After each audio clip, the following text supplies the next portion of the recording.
Assalamualaikum warahmatullahi wabarakatuh. Perkenalkan, nama saya Okta Setiawan dari SMKS Al-Falah Pemalang. Saya merupakan peserta calon guru penggerak angkatan 7 dari Kabupaten Pemalang. Kali ini saya akan mempraktikkan supervisi akademik terkait dengan aksi nyata pada modul 2.3. Saya sedang bersama dengan rekan sejawat saya yaitu Kun Akilatul Auza ya, atau Bu Aya. Bu Aya, panggilannya Bu Aya, merupakan rekan sejawat saya pada konsentrasi keahlian akuntansi dan keuangan lembaga. Bu Aya sudah mengajar berapa lama di SMK ini, Bu? Sudah 2 tahun. 2 tahun mengajar. Ya. Untuk kali ini kegiatan supervisi akademik RPP yang Ibu Aya buat untuk kelas berapa dan level apa mungkin bisa disampaikan? Nanti saya akan mengajar kelas 10 akuntansi 4 mengenai program pengolah angka atau spreadsheet menggunakan rumus fungsi. Jadi nanti RPP yang Ibu buat itu untuk mata pelajaran program spreadsheet atau pengolah angka.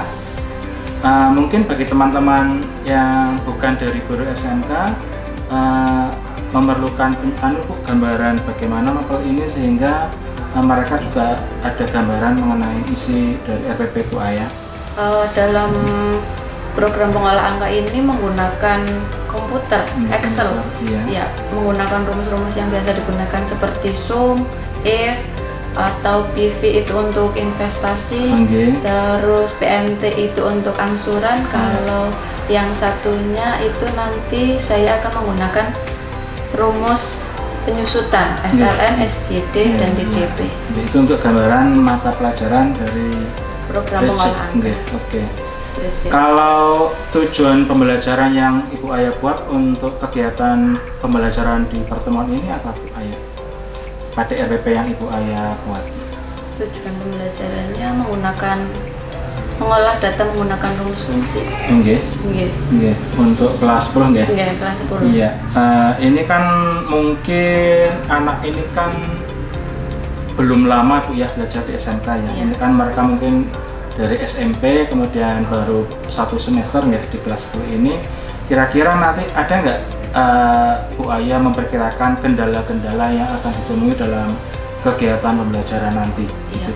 Itu biasanya kendala anak menghidupkan dan mematikan komputer, terus simbol-simbol yang biasa digunakan dalam spreadsheet itu masih bingung. Terus yang biasanya di keyboard itu biasanya masih bingung juga untuk tulisan yang besar, kecil itu juga kadang masih bingung anak-anak. Berarti ini kalau saya tangkap itu kendalanya lebih kepada bagaimana anak terbiasa menggunakan komputer. Mungkin ketika di SMP mereka kurang kurang praktikumnya sehingga di SMK ini mereka seperti seolah-olah itu kurang lancar mungkin dalam penggunaan komputernya. Masih apalagi mungkin di kelas besar Bu ya, kita kan banyak pesertanya ya, jadi guru juga untuk muter-muternya itu Bu ya terlalu capek. Karena siswanya banyak. Dengan identifikasi masalah yang Ibu Aya buat seperti itu, gambaran Bu Aya langkah-langkah untuk penanganannya bagaimana? Adakah gambaran Bu Aya untuk menangani kendala tersebut? Iya, paling saya datang dari komputer satu ke komputer lain, anak satu, anak lain, itu harus diajari satu persatu. Dari tiap meja itu Bu ya, anak satu persatu. Mungkin untuk mempermudah Bu Aya ada nggak semacam kayak tutor sebaya atau apa sehingga pergerakan dari Bu Aya juga tidak terlalu itu? Iya, biasanya saya juga dibantu dengan siswa yang sudah mahir, nanti membantu teman-teman yang belum bisa menggunakan komputer. Tapi memanfaatkan itu teman sebaya Untuk ini Bu Aya, untuk area pengembangan yang hendak dicapai pada pertemuan kali ini apa mungkin yang Bu Aya dapat jelaskan? Harapannya ya nanti setelah pertemuan hari ini selanjutnya bisa tanpa harus datang ke komputer satu dan komputer lain. Anak akhirnya bisa mandiri, bisa iya. mahir sendiri. Harapan saya itu. Berarti setelah kegiatan pembelajaran itu Bu Ayah berharap itu anak muncul ini Bu ya, inisiatif dan kemandirian, sehingga ketika praktikum mapel ini itu guru tidak terlalu capek untuk untuk datang ke setiap meja satu persatu. Ya. Untuk mewujudkan yang seperti itu yang tadi Bu Ayah sampaikan, strategi Bu Ayah bagaimana? Strateginya dalam RPP yang Ibu Ayah buat bagaimana? Mungkin harus sering praktek dan sering menggunakan contoh soal atau dengan praktek. Iya. Terbiasa dengan praktek, mungkin anak akan terbiasa juga menggunakan komputer, mahir komputer kayak gitu. Iya. Dalam 1 minggunya untuk mapel ini berapa kali pertemuan Bu? Pertemuan satu. Durasinya 10 jam. 10 jam. Artinya Bu Ayah berharap dengan sering ada praktikum itu anak akhirnya bisa lebih mandiri gitu ya. Tapi kan di sini saya tidak menggunakan komputer, Pak, menggunakan HP. Gitu. Berarti pada RPP yang Ibu Ayah buat itu untuk media pembelajarannya apa saja Bu? Menggunakan HP. HP, anaknya menggunakan HP, tidak menggunakan komputer. Untuk saya menggunakan laptop. Oh begitu. Jadi nanti Ibu Ayah akan pengerjaan kasusnya itu anak mengerjakan di HP gitu. Iya, studi kasusnya nanti siswa mengerjakan di HP. Di HP. Apakah itu tugas mandiri atau nanti ada semacam berkelompoknya? Berkelompok. Pertimbangan Bu Ayah dalam membuat kelompok, bagaimana Bu kebijakannya? Apakah anak itu membuat sendiri atau Bu Ayah ada semacam memberi masukan kepada anak sehingga anak-anak yang pintar itu juga merata di tiap kelompok? Saya membuat kelompoknya itu nanti biar yang pintar membantu yang belum maksimal. Nanti berarti yang pintar itu dibagi rata setiap kelompoknya. Iya. Sehingga tadi harapan Bu Ayah adanya tutor sebaya itu bisa ada di tiap kelompok. Iya. Untuk kasus yang Ibu Ayah nanti akan diberikan kepada anak itu pengerjaannya individu dan kelompok atau kelompok. Gambaran Bu Ayah ketika nanti ada kelompok yang kesulitan dalam mengerjakan studi kasus, apakah ada semacam sesi tanya jawab atau bagaimana untuk membantu kelompok-kelompok yang mungkin kesulitan itu? Ya, nanti di pertengahan ketika ada kendala, saya akan membuka sesi tanya jawab di setiap pembelajarannya. Ini untuk mendukung kegiatan belajar yang berkelompok, apakah Bu Ayah sudah mempertimbangkan dengan susunan layoutnya sehingga anak itu mudah dalam melakukan diskusi? Iya, nanti layoutnya akan diubah sesuai dengan kelompok, misalnya kebutuhan kelompoknya. Misalnya mau dibentuk U, silakan. Mau dibentuk lingkaran juga nggak apa-apa, Pak Okta. Iya. Adapun untuk HP-nya, satu kelompok itu satu HP atau satu anak satu HP dalam satu kelompok, mungkin bisa dijelaskan? Semua anak mengerjakan, tapi nanti yang mengerjakannya secara berkelompok, tapi nanti setiap anak mengerjakan sendiri-sendiri di HP masing-masing. Ya, sepertinya menarik Bu Ayah ya untuk kegiatan spreadsheet, belajar spreadsheet itu pasti anak akan senang Bu Ayah ya.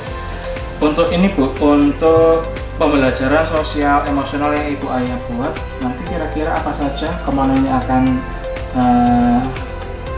ditampilkan pada RPP Bu Ayah?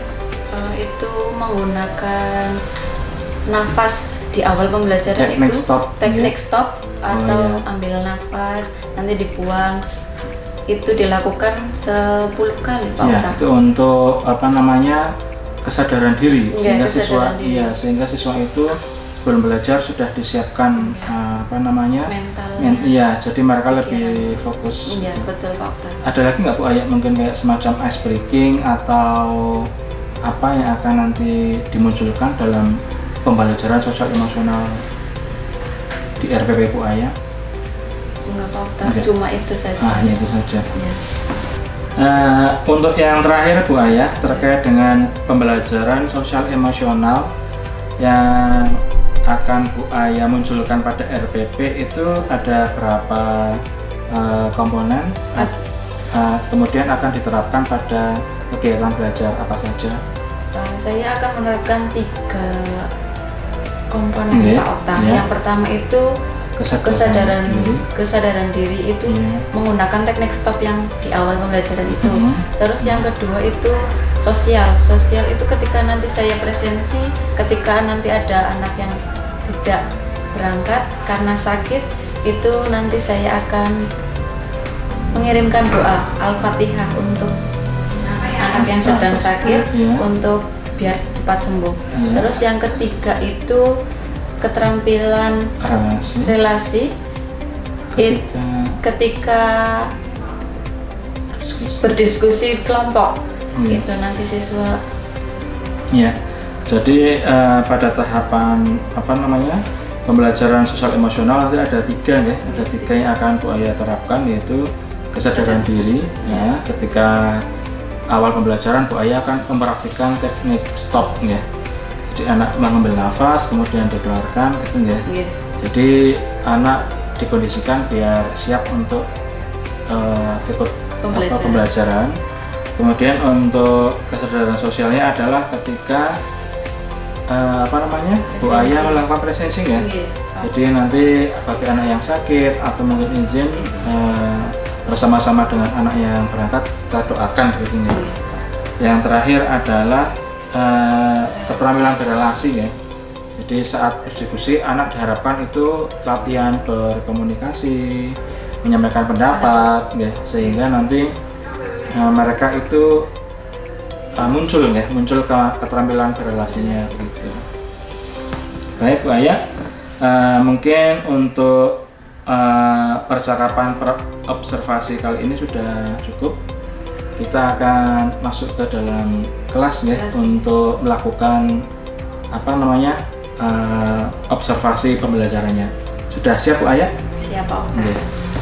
Demikian rekan-rekan untuk percakapan observasi yang saya lakukan pada kegiatan supervisi akademik bersama dengan Ibu Aya.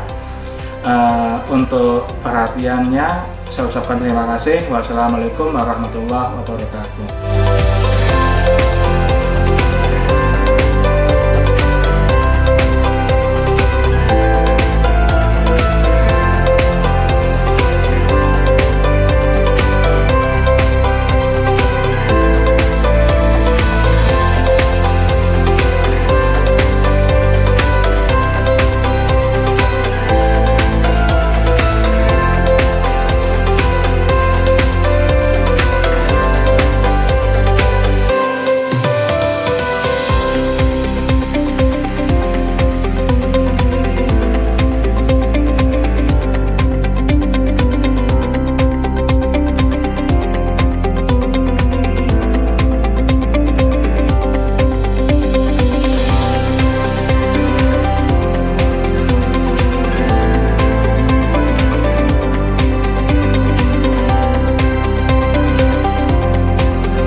Assalamualaikum warahmatullahi wabarakatuh. Bagaimana kabarnya Bu Aya?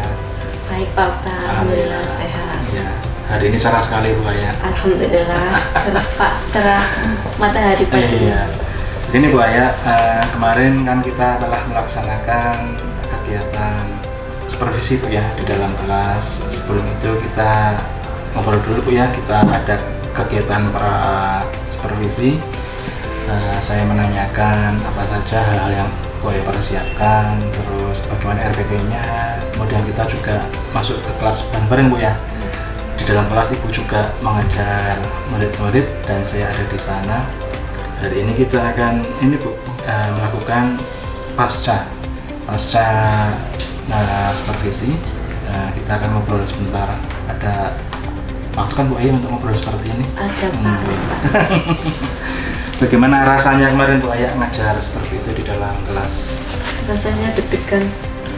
Iya, beda dengan sebelumnya karena kan kalau kemarin itu ada Pak Okta, kalau biasanya tidak ada Pak Okta. Akhirnya mungkin ada semacam rasa ada yang awasi gitu, padahal kita hanya melihat saja.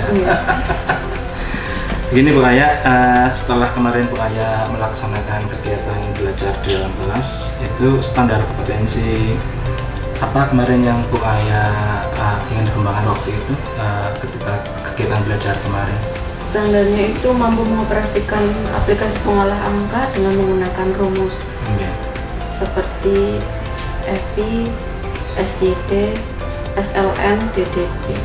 Jadi kemarin itu adalah standar kompetensinya adalah bagaimana anak bisa mengaplikasikan rumus ada spreadsheet Bu ya.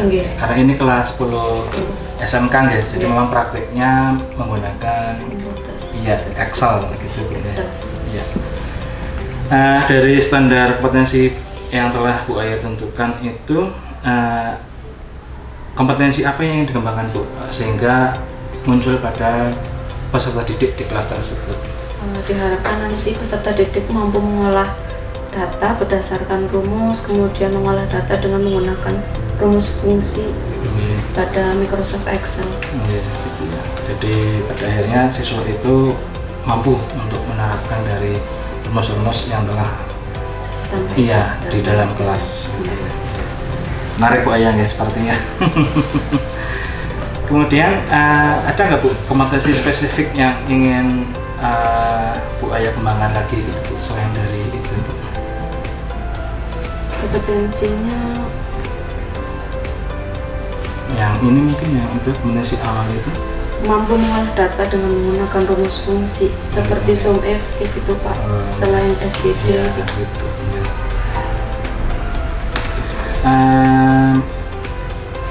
Dari pengalaman Bu Aya kemarin di dalam kelas itu, apa yang menurut Bu Aya itu merupakan pencapaian atau kelebihan atau apa ya, hal-hal baik dari kegiatan kemarin Bu Aya lakukan itu?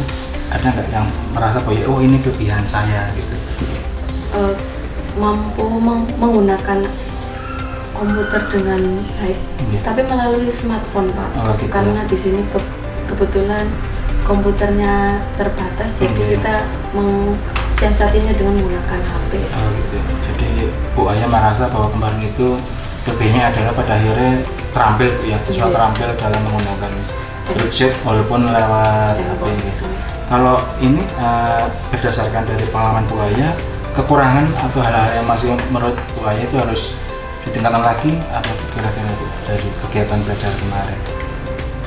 Siswa ketika berdiskusi itu sepertinya tidak komunikatif dengan anggota kelompoknya. Kurangnya komunikatif antar kelompok itu sangat kurang Pak. Gitu ya. Mungkin karena tidak se-circle jadinya komunikasinya agak kurang. Gitu. Jadi menurut pantauan Bu Aya itu ketika mereka berdiskusi ada kelompok yang aktif mungkin gitu ya, tapi juga ada kelompok yang mungkin karena tidak akrab gitu ya. Jadi jadi mereka mungkin diam atau pasif. Ya, itu tadi kekurangan yang menurut Bu Aya itu perlu diperbaiki gitu ya. Kemudian dari hasil Bu Aya tadi memetakan kelebihan dan kekurangan. Untuk kekurangannya kira-kira apa upaya-upaya Bu Aya untuk memperbaiki biar kedepannya itu bisa lebih baik lagi, sehingga ketika mereka berdiskusi itu mungkin lebih mengalir gitu Bu? Mungkin memberikan kelompok itu sesuai dengan tidak acak loh Pak. Gitu. Enggak, tidak acak. Misalnya yang pintar itu dibantu, nanti bisa membantu yang kurang memahami materi ini. Untuk kelompok itu. Terus nanti yang pintar intinya bisa membantu yang agak masih kurang. Gitu. Oh, berarti dalam menentukan kelompok itu ada diferensiasi diferensiasi gitu ya. Jadi anak yang kira-kira itu pintar atau menguasai materi menyebar di setiap kelompok sehingga di situ ada kayak tutorial atau gitu ya dari mereka pada teman-teman yang mungkin masih kurang gitu ya. Kemudian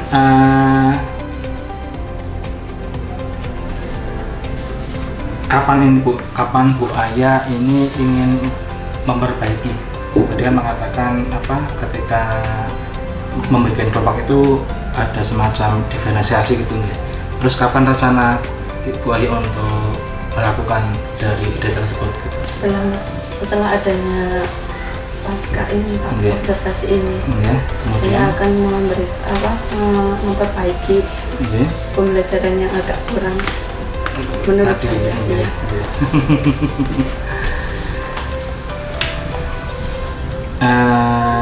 Ini Bu Aya tadi menyampaikan kekurangan dan kelebihan ya. Menurut Bu Aya, apakah dalam pembelajaran kemarin itu sudah ada ketercapaian dari yang Bu Aya harapkan? Sudah. Artinya dari standar kompetensi yang ditentukan, kemudian area yang ditentukan itu ada ketercapaian pada anak itu Bu ya? Sudah. Bisa Bu Aya ceritakan indikatornya itu apa saja Bu dari ketercapaian itu? Mungkin dari sisi penilaiannya atau mungkin dari sisi keaktifannya atau apa begitu? Kemarin saya menggunakan metode pembelajaran project based. Itu nanti setelah itu mengelompok Pak. Siswa diajarkan untuk berkelompok, diskusi secara kelompok. Setelah selesai dikerjakan dengan kelompok, mempresentasikan hasil. Artinya dari indikator yang telah Bu Aya tadi simpulkan itu metode belajar itu Bu dapat diterapkan PPL itu ya. Jadi anak belajar dari berawal dari masalah yang ditemukan, kemudian mereka berdiskusi dan itu berjalan kemarin ya. Terus anak juga berani untuk menampilkan hasilnya. Dan itu kemarin setiap kelompok juga maju gitu Bu ya. Itu berarti menurut Bu Aya adalah indikator dari pencapaian pembelajaran kemarin ya. Dari indikator itu apa saja kira-kira yang ingin Bu Aya pertahankan karena itu baik buat Bu Aya? Ada yang kira-kira dipertahankan? Ketika mempresentasikan hasilnya, nanti siswa diharapkan mampu berkomunikasi dengan baik. Itu saja. Kalau ini untuk hal-hal mungkin yang perlu diperbaiki Bu dari tadi diceritakan dari PPL, kemudian siswa pada akhirnya berdiskusi, siswa pada akhirnya presentasi, kira-kira ada nggak yang diperbaiki pada proses itu yang menurut Aya harus diperbaiki ada? Belum menemukan selanjutnya untuk kemarin Bu ya, ini kalau temuan yang kemarin saya dapatkan Bu ya, itu memang masih ada kelompok yang berdiskusinya kurang berjalan efektif ya. Itu temuan yang kemarin yang saya lihat ya.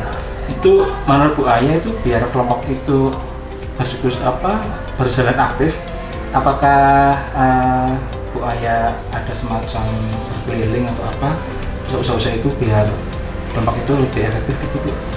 Iya Pak, saya melakukan keliling antara kelompok satu dengan kelompok lain. Berkeliling untuk mengecek apakah semua anggota kelompok itu benar-benar mengerjakan atau tidak. Gitu. Dan ketika ada kelompok yang ditemukan seperti itu, bagaimana upaya Bu Ayah biar mereka akhirnya aktif? Menanyakan apakah ada kendalanya, menanyakan kendalanya dulu, apakah ada kendala, kalau tidak baru disuruh untuk mengerjakan lagi. Karena mungkin dari sisi HP-nya tidak support, atau mungkin mereka masih kurang lengkap dalam penulisan rumus-rumusnya, Bu. Sehingga menyebabkan mereka menyerah atau apa, sehingga itu kelompoknya menjadi pasif, menjadi pasif ya.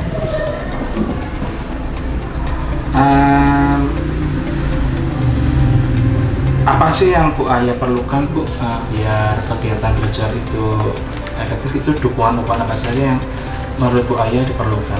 Dukungan mungkin dari sisi prasarana atau dari apa?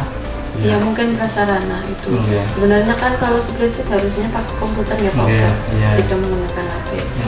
Kalau menggunakan HP juga ketika menuliskan rumus itu agak kesusahan mungkin karena terlalu kecil. Kalau di komputer kan ada langsung otomatis.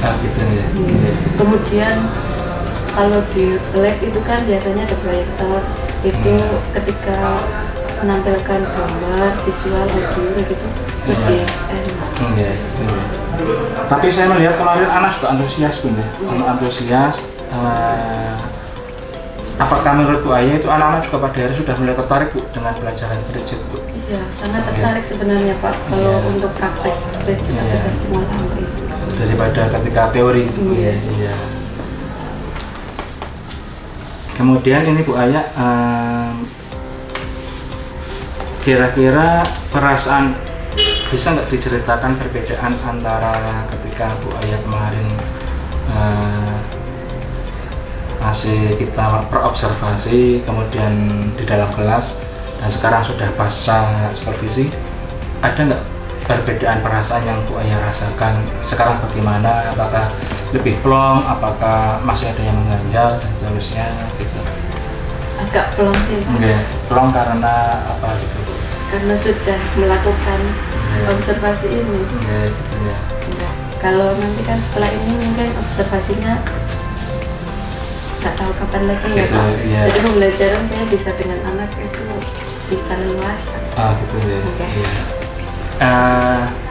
Begini Bu Ayah, saya ingin menanyakan bagaimana dengan rencana Bu Ayah untuk jangka pendek setelah kita supervisi ini. Rencana jangka pendeknya Bu Ayah yang ingin Bu Ayah rencanakan itu yang bagaimana begitu, Bu? Mungkin harus mempersiapkan lebih baik lagi ya Pak, mengenai RPP-nya, RPP-nya, kemudian misal membuat video itu, videonya harus dipersiapkan dari jauh hari. Video yang ini, video yang untuk bahan tayangan itu atau tugas yang akan diberikan secara kelompok itu harus dipersiapkan jauh-jauh hari. Sehingga ketika pembelajaran itu tidak menjadi kendala gitu. Karena memang ketika kita ingin menayangkan video tapi ternyata LCD-nya juga tidak siap gitu ya, kita juga akan merepotkan kita gitu. Itu untuk rencana jangka pendek yang ingin saya terapkan ya. Kalau untuk jangka panjangnya itu ke depannya setelah supervisi ini apa yang ingin Bu Ayah kembangkan untuk ke depannya kira-kira? Kalau mempertahankannya dulu Pak, mengembangkannya nanti setelah tercapai yang jangka mempertahankan dulu mungkin bisa konsisten ketika mengajar itu sudah baik, nanti bisa dikembangkan lagi setelah menurut saya itu baik belajar. Bu. Menurut Bu Ayah, idealnya Bu Ayah itu seperti apa sih? Idealnya pembelajaran yang menyenangkan mungkin Pak. Menyenangkan seperti apa? Menyenangkan yang siswanya itu aktif, terus seperti kemarin pas praktek itu menyenangkan menurut berarti saya karena berarti mungkin jenengan karena mungkin mapelnya itu berkaitan dengan praktek, mungkin membuat pembelajaran praktik yang menyenangkan melalui metode apa kira-kira? Kemarin kan PBL. Iya. Nah, mungkin ada rencana metode lain nggak? Belum. Jadi ada rencana nggak gitu? Rencana ada. Nah gitu, ada rencana, berarti kan mungkin itu ke belakang jauh-jauh harinya yang masih jangka panjangnya akan mengkombinasikan beberapa metode PBL apa PJBL? Kemarin PPL ya, PPL. problem based learning. Kalau proyek kan harus ada itunya Pak. Ada. Makanya, nanti membuat suatu hasil karya. Iya, ada betul itu project. Waktunya lama. Oke. Tertarik dengan CGP enggak? Kemarin mau daftar tapi terkendala masa kerja nih. Masa kerjanya 5. Baru Oh iya, nggak apa-apa ya, berproses dulu. Nih Iya. 1 tahun nanti baru nggak itu. Kalau sudah minimal 5 sih ya. Tapi insya Allah bisa lah nanti 2 tahunnya akan dapat. Amin. Karena sudah dikasih pengalaman-pengalaman di sini nantinya. Untuk Pak Okta, terima kasih ya sudah melakukan pasca observasi dan sudah saya lakukan penilaian keterampilan coaching untuk supervisi akademik ya yang dilakukan oleh Pak Okta Buaya. Terima kasih atas waktunya. Mungkin bisa saya kembalikan ke Pak Okta, bisa ditutup kegiatan coachingnya. Demikian Bu Aya untuk kegiatan kita hari ini setelah rangkaian kemarin sudah kita lalui. Terima kasih untuk kerjasamanya. Semoga dari kegiatan ini ada manfaat yang bisa dapat kita petik bersama-sama. Sebagai guru kita juga mampu memberikan kontribusi kepada siswa kita lebih baik lagi dari sekarang. Tetap semangat Bu Aya. Terima kasih. Selamat siang. Wassalamualaikum warahmatullahi wabarakatuh. Waalaikumsalam warahmatullahi wabarakatuh.